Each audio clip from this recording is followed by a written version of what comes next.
আজ আমরা আলোচনা করব ইসলামের ইতিহাসের সবচেয়ে গুরুত্বপূর্ণ যুদ্ধের একটি, বদরের যুদ্ধ। মৌলিকভাবে বদরের যুদ্ধ প্রমাণ করে যে ঈমান এবং আল্লাহর ওপর ভরসা থাকলে কোনো বিপদই অতিক্রম করা অসম্ভব নয়। আপনি হয়তো ভাবছেন ৩১৩ জন মুসলিম কিভাবে ১,০০০ কুরাইশকে পরাজিত করতে সক্ষম হলো। এই ভিডিওতে আমরা সেই সব ঘটনা, প্রস্তুতি, যুদ্ধের চমকপ্রদ মুহূর্ত এবং গুরুত্বপূর্ণ শিক্ষা বিস্তারিতভাবে জানব। দ্বিতীয় হিজরি সালে মুসলমানরা মক্কা থেকে মদিনাতে হিজরত করেন, কিন্তু শান্তি সেখানে দীর্ঘস্থায়ী হয়নি। কুরাইশরা মুসলিমদের প্রতি শত্রুতা বজায় রেখেছিল। তারা বারবার মুসলমানদের সম্পদ এবং জীবন বিপন্ন করার চেষ্টা করত। এক সময় খবর আসে মক্কার একটি বড় বাণিজ্য কাফেলা আসছে। এর নেতৃত্বে ছিলেন আবু সুফিয়ান। মুসলমানরা বুঝতে পারে এটা তাদের জন্য সঠিক সময়। বাণিজ্যিক কাফেলাটিকে আটকানোই শুধু লাভ নয়, বরং কুরাইশদের শক্তি পরীক্ষা করার সুযোগ।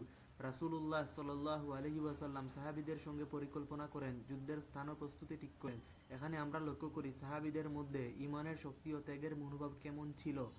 মুসলমানদের সংখ্যা মাত্র ৩১৩ জন। তাদের অস্ত্র ছিল সীমিত, রাইফেল বা আধুনিক অস্ত্রের মতো কিছু ছিল না। কিন্তু সাহাবীরা সম্পূর্ণভাবে আল্লাহর ওপর ভরসা করেছিলেন। রাসূলুল্লাহ সাল্লাল্লাহু আলাইহি ওয়াসাল্লাম যুদ্ধের আগে সাহাবীদেরকে আল্লাহর সাহায্যের জন্য দোয়া করতে বলেছিলেন। একসময় কুরাইশরা প্রায় ১,০০০ সৈন্য নিয়ে প্রস্তুত। এর নেতৃত্বে ছিলেন কঠিন শত্রু আবু জাহেল। মুসলমানরা প্রচণ্ড ভয়, শত্রুর সংখ্যা এবং অসাম্য প্রস্তুতি সত্ত্বেও যুদ্ধ চালিয়ে যায়। এখানে আমরা শিখি ঈমান ও সাহস থাকলে অসম্ভবও সম্ভব। যুদ্ধের আগের রাত ছিল চরম গুরুত্বপূর্ণ। মুসলমানরা প্রার্থনা ও ঘুমের মাধ্যমে মন ও শরীরকে প্রস্তুত করেছিল। কুরাইশ সৈন্যদের মধ্যে ভয় এবং অস্থিরতা বিরাজ করছিল। প্রশান্ত ঘুম এবং আল্লাহর প্রতি ভরসা মুসলমানদের জন্য একটি শক্তি হিসেবে কাজ করেছিল। রাতে আকাশ পরিষ্কার ছিল, হালকা বাতাস বইছিল, যার মধ্যে ছিল আল্লাহর রহমত এবং প্রতিফলিত প্রশান্তি। ১৭ই রমজান ২ হিজরি বদরের যুদ্ধ শুরু হলো। সাহাবী হযরত আলী রাদিয়াল্লাহু, হযরত হামজা রাদিয়াল্লাহু এবং অন্যান্য সাহাবীরা সাহসের সঙ্গে শত্রুর দিকে এগোয়। প্রাথমিক দ্বন্দ্বযুদ্ধ খুবই তীব্র। মুসলমানদের ছোট দল ও শত্রুর বড় বাহিনী, এটা যেন অসম্ভবের পরীক্ষা। কিন্তু সাহাবীরা আল্লাহর সাহায্যে শক্ত হয়ে লড়াই চালিয়ে যায়। প্রথম দিকে কিছু জটিলতা আসে, কিন্তু ধীরে ধীরে মুসলমানরা এগিয়ে যায়।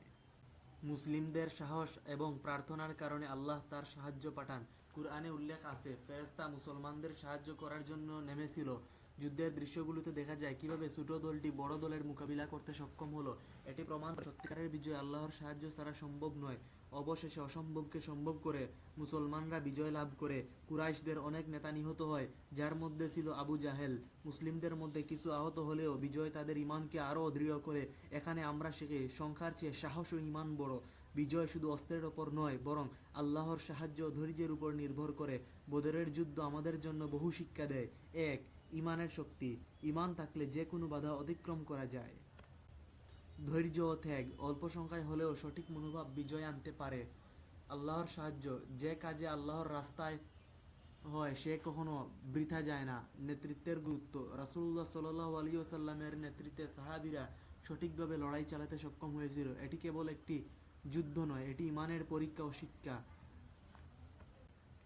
আর আজকের ভিডিও যদি আপনার ভালো লেগে থাকে তাহলে লাইক ও শেয়ার করতে ভুলবেন না এবং সাবস্ক্রাইব করুন।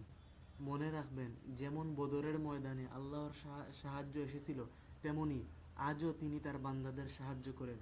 ধন্যবাদ। আসসালামু আলাইকুম।